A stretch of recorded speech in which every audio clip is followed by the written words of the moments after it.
Nous sommes avec Benjamin Lévy, qui est le cofondateur d'Omise. Bonjour. Bonjour, Est-ce que vous pouvez vous présenter et présenter Omise, s'il vous plaît? bien sûr. Donc moi, je suis donc voilà, l'un des trois fondateurs de Homise. Homise, simplement, c'est une plateforme de cohabitation intergénérationnelle.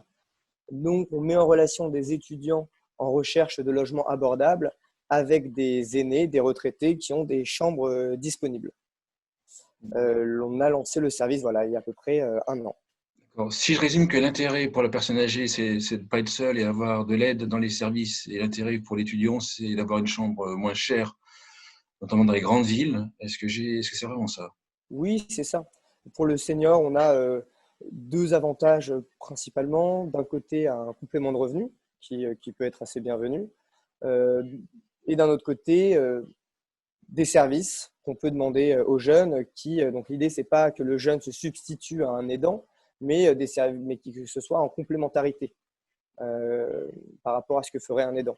Donc, aller faire des courses de temps en temps, sortir le chien, ce genre de choses. Et également, le troisième aspect, évidemment, c'est du lien social qui se crée, la transmission des savoirs, des compétences du senior vers le jeune et inversement. D'accord. Vous pouvez nous expliquer le marché, enfin, si on peut appeler ça un marché entre guillemets, combien de couples en France fonctionnent à l'heure actuelle? Donc, la cohabitation intergénérationnelle, c'est un sujet qui n'est pas très nouveau. Ça fait à peu près les premières associations qui ont été créées là-dessus, ça date depuis 2005. Donc en fait, c'est des structures donc très souvent associatives et qui se sont emparées de ce sujet, qui sont très localisées et qui sont en fait assez intermédiaires dans leur processus, assez rigides, avec une demande, une offre qui est imposée, avec des frais de cotisation qui sont assez importants, aussi bien pour le jeune que pour le senior. Et en fait, de 2006 à 2018, il y a eu à peu près 10 000 cohabitations qui ont été formées. Donc, c'est pas rien, mais par année, ça pèse pas grand-chose.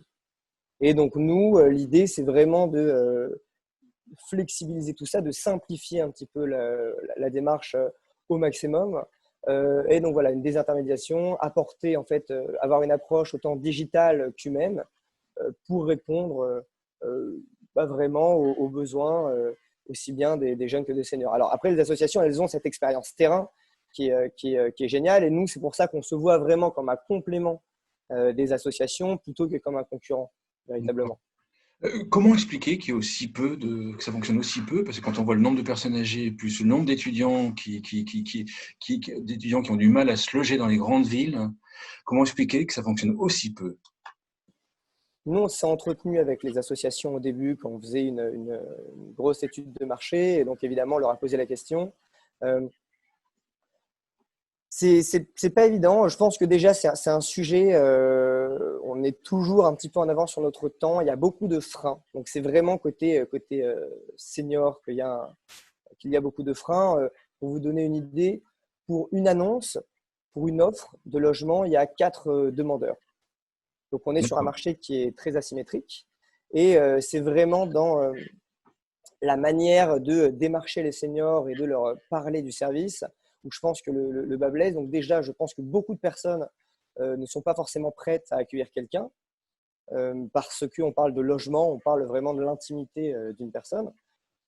Ensuite, nous, on pense que le positionnement n'était pas forcément très, très pertinent, en fait, et il ne s'est pas passé grand-chose. Ce sujet, en fait, on a découvert un petit peu la complémentarité intergénérationnelle assez récemment, et c'est seulement en 2018 que ce genre de cohabitation, ce type de cohabitation a été cadré par une loi qui s'appelle la loi Elan, et donc qui a été adoptée par le Sénat en 2018, et récemment en 2020, en janvier 2020, il y a une charte de cohabitation intergénérationnelle qui a été, euh, euh, qui a été rendue publique.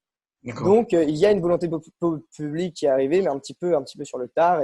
Et aujourd'hui, d'ailleurs, on voit énormément d'initiatives liées à l'habitat intergénérationnel et pas que, qui se développent. D'accord. La loi Elan, sur ce point-là, elle apporte quoi comme précision qui n'existait pas auparavant?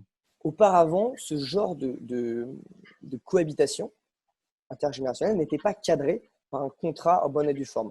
Donc, c'était soit un bail mobilité, soit en fait un contrat de sous-location classique. Et D'accord. là, en fait, ça assouplit beaucoup les règles, notamment deux choses. En fait, ça spécifie que il est possible pour les personnes de plus de 60 ans de sous-louer une partie de leurs biens pour des personnes de moins de 30 ans, avec ou sans accord sans l'accord du bailleur, en fait. Donc ça, c'est quand même une grosse nouveauté. D'accord. Ça assouplit énormément. Et ça cadre également le fait de pouvoir demander aussi bien uniquement une contribution financière, uniquement des services ou un mix des deux. Et donc, aujourd'hui, notre site, il génère un contrat de cohabitation intergénérationnelle de manière automatique. D'accord. L'aspect, l'équilibre entre les services et le prix, ça c'est réglementé ou c'est au bon vouloir, enfin c'est la négociation entre la personne âgée, le senior et l'étudiant? C'est au bon vouloir. En fait, là où les associations avaient des offres, on peut qualifier d'un petit peu rigides, souvent c'était 3 offres, donc soit de la gratuité, soit 150 € par mois. Et en fait, il y avait pas mal de jeunes ou de seniors qui ne s'y retrouvaient pas forcément.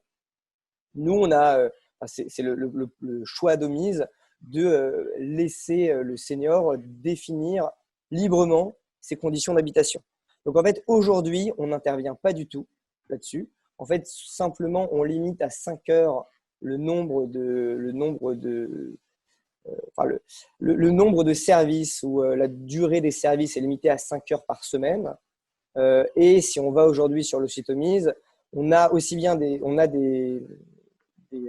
logements qui sont gratuits, mais on demande beaucoup de services, des logements qui sont payants avec peu de services demandés. Donc, c'est vraiment le senior qui décide. Est-ce que moi, je veux simplement un loyer? Est-ce que je veux simplement des services? Est-ce que je veux un mix des deux?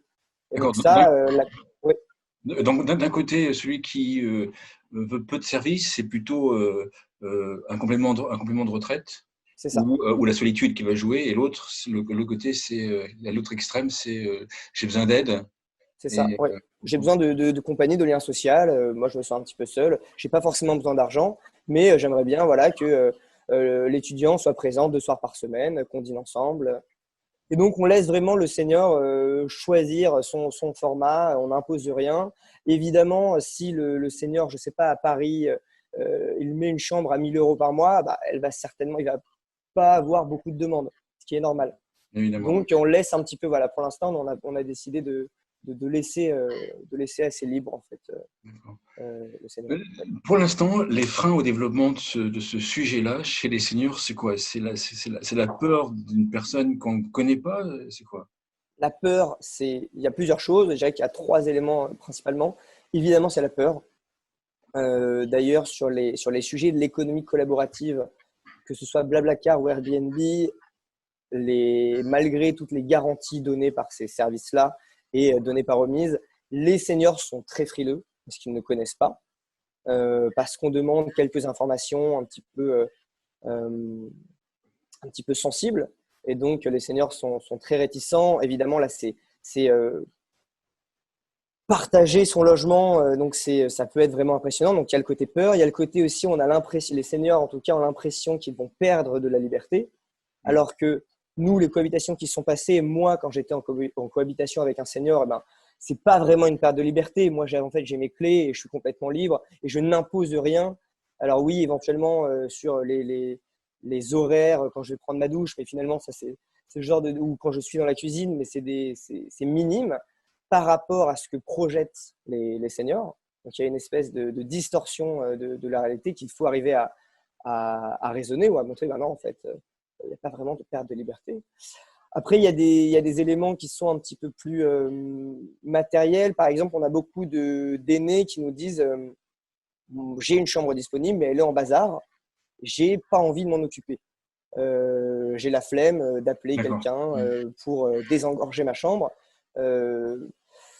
Donc ça non, j'ai pas envie de m'en préoccuper. Et il y a également beaucoup d'aînés qui nous disent j'ai des petits enfants qui viennent me voir en fait tous les mois, ou je sais pas vraiment quand. Parfois ils m'appellent la veille pour le lendemain. Et moi j'ai envie que cette chambre soit disponible pour eux lorsqu'ils ont envie de venir me voir.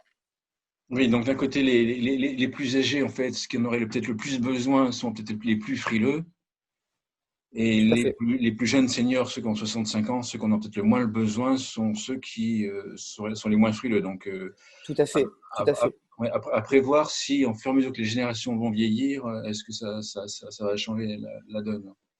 Ce qui est vrai, nous, si on a un service qui est digital, c'est En bien plus, par là. ouais. Autant digital.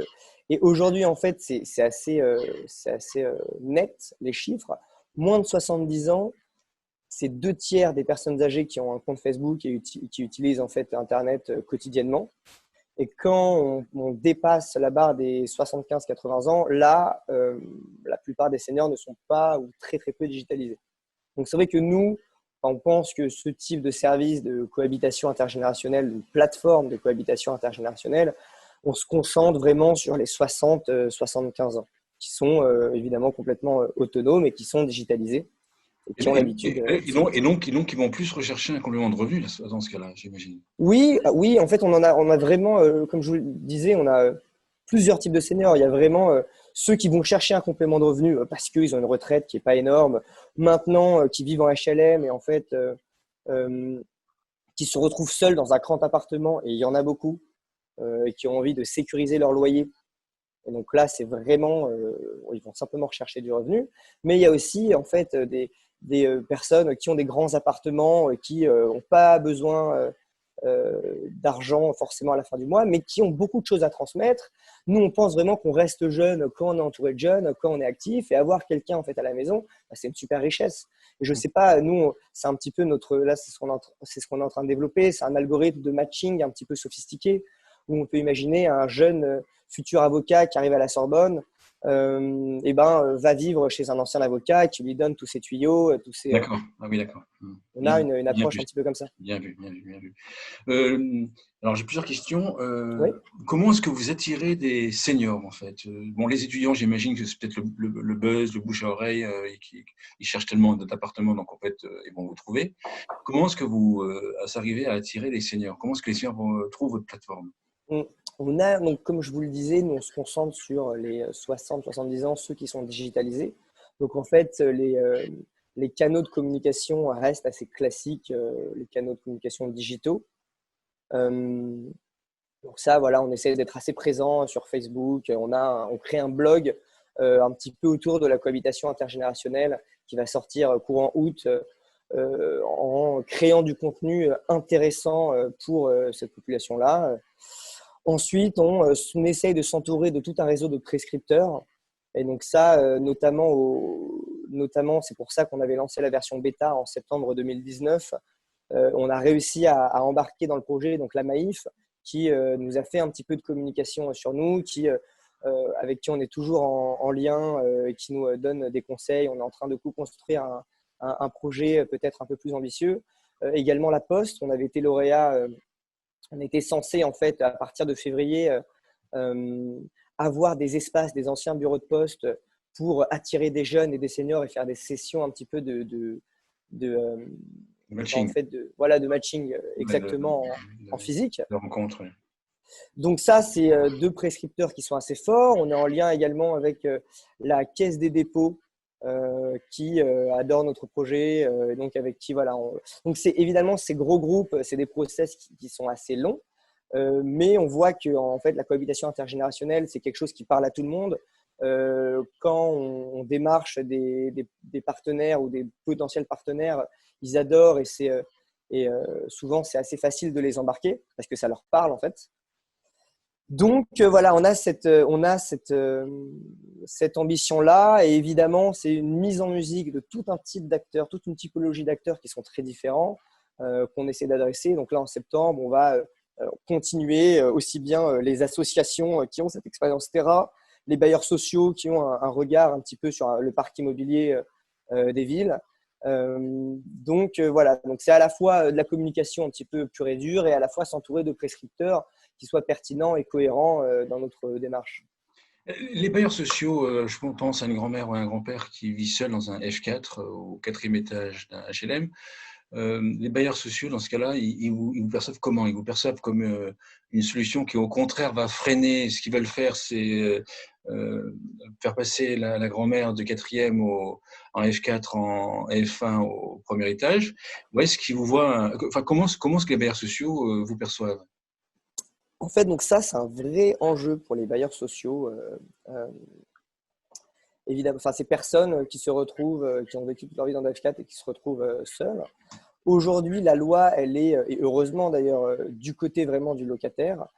Si le locataire refuse de déménager, il est impossible de lui imposer ce choix-là. Bien sûr. Donc aujourd'hui, en fait, il arrive que donc, cette personne-là qui vit dans DF4, on leur propose, les bailleurs sociaux souvent leur proposent de déménager parce que ça devient moins pertinent. Le locataire refuse. Et donc, en fait, en tout cas, ceux avec qui on a été en contact, Paris Habitat et d'autres, nous disent qu'ils ont beaucoup de mal à trouver des solutions alternatives. Et nous, on essaie vraiment d'arriver, d'être cette solution alternative euh, avec justement un positionnement qui soit intéressant en disant, bah voilà, en fait, le fait d'avoir quelqu'un, ça sécurise le loyer.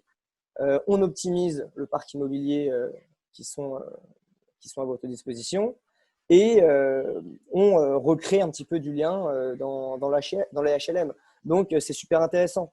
On avait d'ailleurs la question de cohabitation intergénérationnelle, elle n'est pas nouvelle pour les bailleurs sociaux. Ils y avaient déjà pensé et ils ont déjà fait quelques campagnes de communication. Mais nous, avec notre outil un petit peu digital, on pense qu'on peut aller beaucoup plus loin et surtout généraliser vraiment cette pratique qui aujourd'hui est peu connue. Je pense que très peu de personnes dans le parc immobilier public savent que c'est possible d'accueillir un Oui, jeune. oui, qui peuvent le faire en plus. Puis Ouais, j'imagine que très c'est peu peut le faire. savent qu'ils peuvent demander aux jeunes de payer un peu, euh, Exactement. alors qu'eux-mêmes sont locataires, hein. Généralement, c'est quelque chose.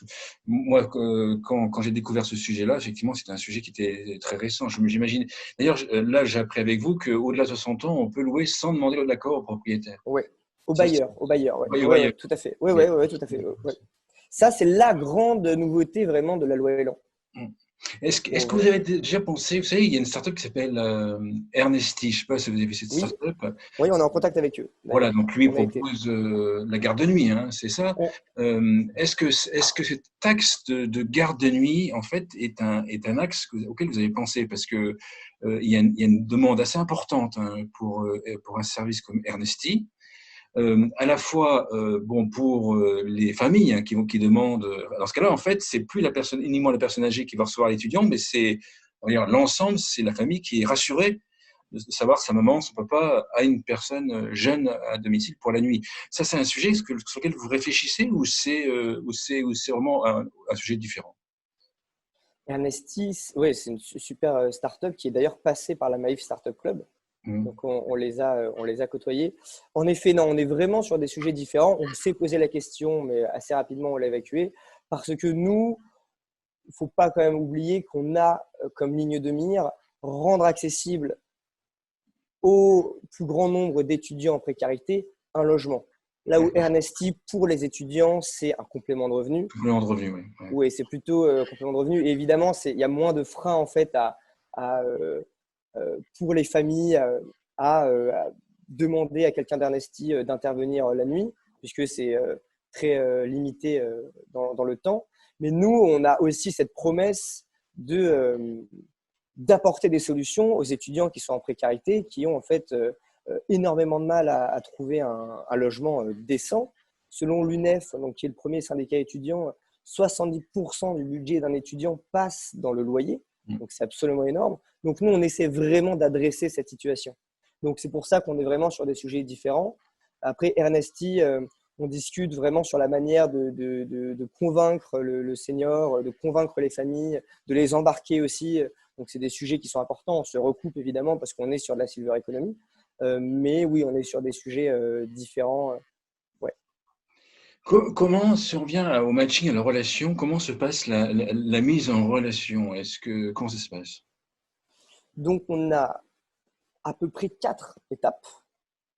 D'abord, le senior ou son aidant va s'inscrire sur la plateforme parce que nous, on a cette idée aussi que le senior, si lui n'est pas forcément digitalisé ou a du mal à utiliser Internet, à un aidant familial ou professionnel qui peut se créer un compte. Donc, qui se crée un compte sur Remise, il définit librement ses conditions d'accueil, la contribution financière, il met des photos de son appartement, ce genre de choses. En parallèle, le jeune se présente en vidéo et recherche donc la proposition qui lui convient. Une fois qu'il a trouvé une annonce qui lui plaît, il envoie sa demande. Le senior reçoit en ligne ou directement par SMS les demandes des jeunes. Il peut chatter avec eux directement sur la plateforme. Nous, on organise sinon un Skype ou une rencontre en physique. Ouais.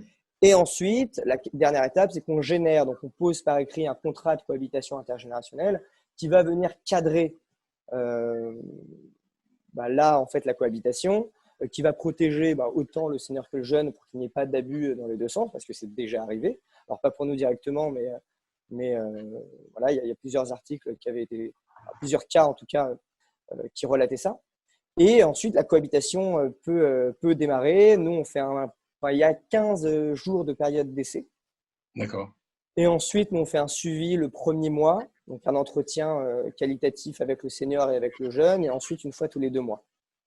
D'accord. C'est comme ça que ça fonctionne. D'accord. Le business model, comment est-ce que vous vous rémunérez? Nous, on a décidé donc un petit peu comme je vous le disais, les seniors, c'est un marché qui est très asymétrique. Donc, je vous rappelle, pour une offre, 4 demandeurs. Donc, on trouvait ça absurde de faire peser de faire peser un prix sur les épaules de seniors. Pour nous, ça a rajouté en fait un frein. Et donc, le service est complètement gratuit pour les seniors. Et le jeune, on lui demande des frais de service qui sont équivalents à 100 à 300 euros sur toute la durée de la cohabitation. On est vraiment en deçà. Une fois que la mise en relation s'est bien passée, une fois que les 15 jours sont passés et que la cohabitation se déroule bien. Dans ce cas-là, en fait, c'est quoi? C'est tous les mois? C'est quand ça marche? C'est une cotisation? C'est des frais, oui. C'est des frais de service qui sont payés en fait dès le début à Omise. Et en effet, vous faites bien de le souligner, c'était que là où en fait, on a eu beaucoup d'étudiants qui nous disaient que pour s'inscrire aux associations existantes, que ce soit Ensemble de Génération ou Paris Solidaire, il fallait payer en fait une cotisation sans avoir la garantie que l'association vous trouve un logement. On trouve ça quand même assez étonnant. Et donc, nous, assez étonnant. Donc, nous, on a changé ça. Et également, ces associations-là demandaient une cotisation aux seniors. Et donc, nous, on pense que c'est aussi… On parlait de mauvais positionnement d'un positionnement un peu étonnant qui avait perduré pendant de nombreuses années. Et donc, nous, on essaye un petit peu de corriger ça. Et à la limite, vous pouvez même demander, j'imagine, plus, une fois que le travail est fait et que la cohabitation se passe bien, qu'en frontline, une cotisation qui va rebuter beaucoup de monde. C'est l'élevé. Tout à fait, tout à fait. On pourrait, pour l'instant, on essaie vraiment d'avoir des frais de service qui soient les moins chers possibles parce qu'on s'adresse quand même à des étudiants qui sont en précarité. Mais oui, tout à fait. Donc, pour l'instant, c'est le business model qu'on a choisi. Sur le côté précarité, comment est-ce que vous faites? Il y a une question qui me vient. Beaucoup de propriétaires demandent des surgaranties et des garanties à plus en finir pour des étudiants qui vont se loger dans les grandes villes. Et